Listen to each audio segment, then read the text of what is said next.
Assalamualaikum warahmatullahi wabarakatuh. Perkenalkan, nama saya Ferana Nistiana.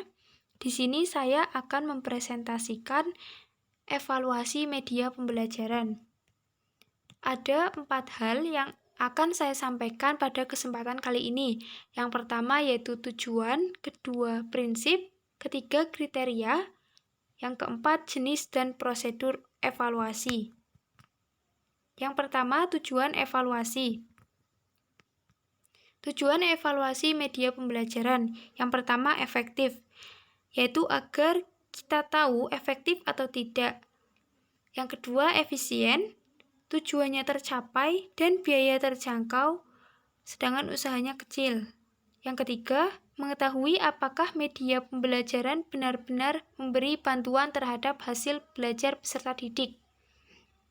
Maksudnya adalah, apakah media pembelajaran tersebut memberi efek atau tidak. Yang keempat, menentukan apakah isi penjelasan sudah tepat. Yang kelima, mengetahui respon peserta didik. Karena dengan evaluasi media pembelajaran, kita akan tahu respon dari peserta didik.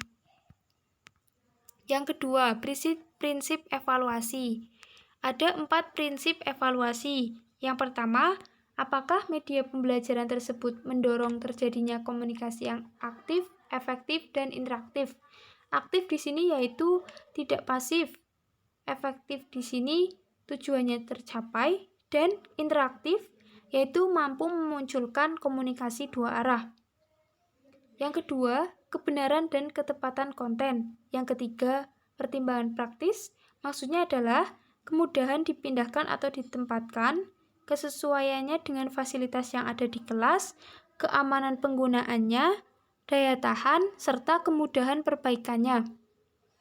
Kemudian yang keempat, faktor manusia. Maksudnya adalah harus sesuai dengan karakteristik dan kebutuhan peserta didik dan ketersediaan fasilitator dalam pemanfaatannya. Yang ketiga yaitu kriteria evaluasi. Evaluasi media pembelajaran tidak sembarangan, tetapi berdasarkan kriteria tertentu. Ada 3 kriteria dalam evaluasi media pembelajaran. Yang pertama, quality of content and goals atau kualitas isi dan tujuan, yaitu yang berkaitan dengan ketepatan, kepentingan, kelengkapan, dan kesesuaian dengan situasi peserta didik. Intinya, apakah media pembelajaran tersebut sudah sesuai dengan objek atau belum. Kemudian yang kedua, instructional quality atau kualitas instruksional, yaitu ketika KPM terjadi, apakah media pembelajaran tersebut mempunyai kualitas yang bisa membuat peserta didik lebih termotivasi. Kemudian yang ketiga, technical quality atau kualitas teknis. Intinya, kualitas teknik pada media pembelajaran, contohnya pemilihan font. Yang keempat, jenis dan prosedur evaluasi. Ada 2 jenis dan prosedur evaluasi. Yang pertama, evaluasi formatif, yaitu evaluasi yang bertujuan untuk mengumpulkan data dan informasi pada waktu proses pengembangan media pembelajaran. Pada evaluasi ini, prototipe media pembelajaran perlu diuji cobakan dalam rangka mengumpulkan data dan informasi untuk memperbaiki dan menyempurnakan. Prototipe di sini adalah bentuk mentah dari media pembelajaran. Yang kedua, evaluasi sumatif adalah evaluasi media pembelajaran setelah jadi total, lalu dipakai, launching, baru evaluasi, dengan konsep dan prinsip yang sudah disebutkan.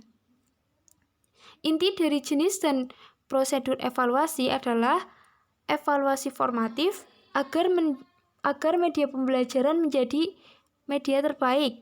Kemudian evaluasi sumatif yaitu agar benar-benar telah dibuktikan dari media tersebut akhirnya seperti apa. Kemudian contoh pertanyaan evaluasi. Di sini ada 7 contoh pertanyaan yang umum digunakan. Yang pertama, mengapa ingin membuat media pembelajaran tersebut? Yang kedua, Apakah media pembelajaran yang dibuat akan membantu dalam mencapai kompetensi atau tujuan? Yang ketiga, untuk siapa media pembelajaran tersebut dibuat? Yang keempat, bagaimana karakteristik sasaran peserta didik yang akan menggunakan? Kemudian yang kelima, perubahan apa yang diharapkan setelah peserta didik menggunakan media pembelajaran? Yang keenam, apabila tidak menggunakan media pembelajaran tersebut, apa kerugiannya? Yang ketujuh, apakah materi pembelajaran tersebut cocok disajikan dengan media pembelajaran tersebut?